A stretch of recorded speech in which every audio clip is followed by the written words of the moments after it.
حضرت حر بن یزید ریاحی، آپ کا پورا نام حر بن یزید بن ناجیہ ریاحی ہے۔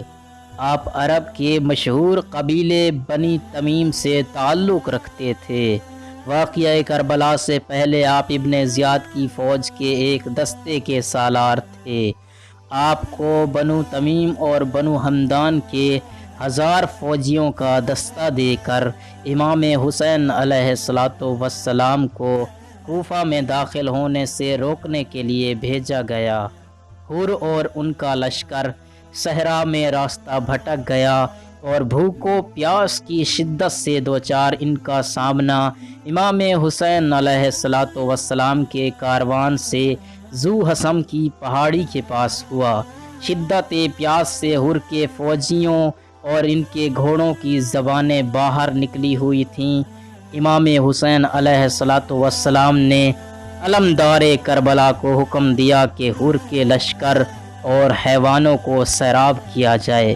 حر اور ان کے فوجیوں نے امام حسین علیہ السلام کو کوفہ جانے سے روکا اور امام حسین اپنے کاروان کے ہمراہ سرزمین نینوا میں کربلا کے مقام پر خیمہ زن ہو گئے۔ عاشور کو حر اپنے کیے پر سخت نادم ہوئے اور کانپتے ہوئے جسم کے ساتھ امام حسین علیہ السلام سے معافی مانگنے خیام حسینی کی طرف آئے۔ امام حسین علیہ السلام نے حضرت حر کو معاف کر دیا۔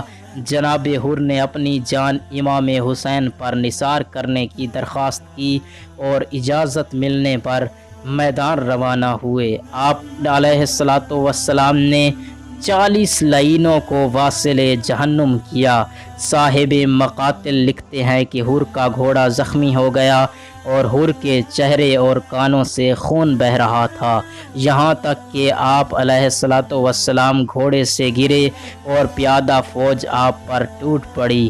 ایوب بن مسرا نامی ملعون نے آپ پر ضرب شہادت چلائی۔ امام حسین علیہ السلام جب حر کی لاش پر پہنچے تو انہوں نے حر کا زخمی سر اپنی گود میں رکھا، بہتے ہوئے خون پر اپنا رومال باندھا اور فرمایا، حر تم دنیا میں بھی اور آخرت میں بھی آزاد ہو۔ والسلام علیکم ورحمۃ اللہ وبرکاتہ۔